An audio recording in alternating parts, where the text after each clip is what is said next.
Handa na ang lokal na pamahalaan ng Taguig na mamigay ng libreng school supplies at scholarships para sa mga estudyante sa 14 na EMBO schools na dating saklaw ng Makati City. Ayon kay Taguig City Mayor Lani Cayetano, handa na ang kanilang hanay para sa pagbubukas ng klase sa Agosto 29. Nabatid na ang school package na ibinibigay ng Taguig sa mga paaralan ay nakadepende sa grade level ng mga estudyante. Kabilang sa mga ipinamimigay ang bag, daily at PE uniforms, medyas, black shoes, rubber shoes at kumpletong set ng basic school supplies.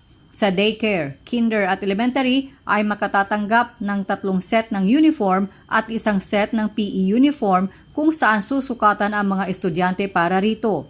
Black shoes sa high school at rubber shoes sa mga preschool. Kumpleto rin ang school kit na kinabibilangan ng backpack, writing notebook, composition notebook, pad paper, crayola, lapis, eraser, sharpener, gunting, ballpen, emergency contact card, health kit bag, toothbrush, toothpaste, hand towel at alcohol spray. Isa ang high school student na si Faith Nicole Dagyo sa mga nakatanggap ng school package.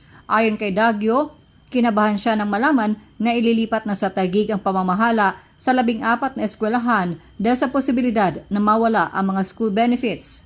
Pero ayon kay Dagyo, nawala ang kanyang agam-agam dahil namimigay naman si Cayetano ng school supplies. Sinabi naman ni Pitogo High School Administrator Officer Dr. Mary Rose Roque na ang pagtanggap nila ng school supplies sa Taguig ay hudyat ng pagtanggap nila ng pagbabago. Samantala, inilarga na rin ng Taguig ang kanilang Lifeline Assistance for Neighbors in Need Scholarship Program para sa mga estudyante ng EMBO. Hindi gaya sa Makati, hindi limitado sa 10% ng graduating class ang alok na scholarship ng Taguig, bagkos ito ay para sa lahat ng year levels at hanggang sa nagre-review ng licensure examinations pati na yung postgraduate studies. May honor man o wala ang mga high school graduates ay maaaring mag-apply ng 15,000 pesos hanggang 50,000 pesos kada taon na scholarship. Nasa 40,000 pesos hanggang 50,000 pesos naman kada taon ang makukuha na scholarship sa mga gustong mag-aral sa premier colleges at universities at 15,000 pesos naman sa mga gustong kumuha ng technical at vocational courses.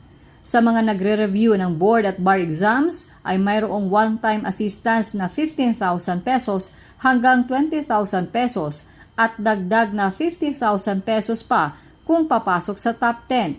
Nasa 3,200 licensed professionals na ang nakinabang sa nasabing programa.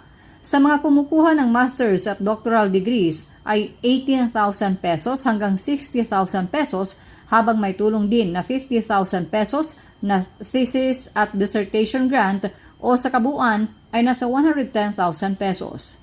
Para sa kumpletong listahan ng scholarship offerings ay maaaring bisitahin lamang ang official Facebook page ng Taguig. Chona Yu, Radyo Inquirer, Bayang Nagtatanong, Mamamayang Nag-uusisa.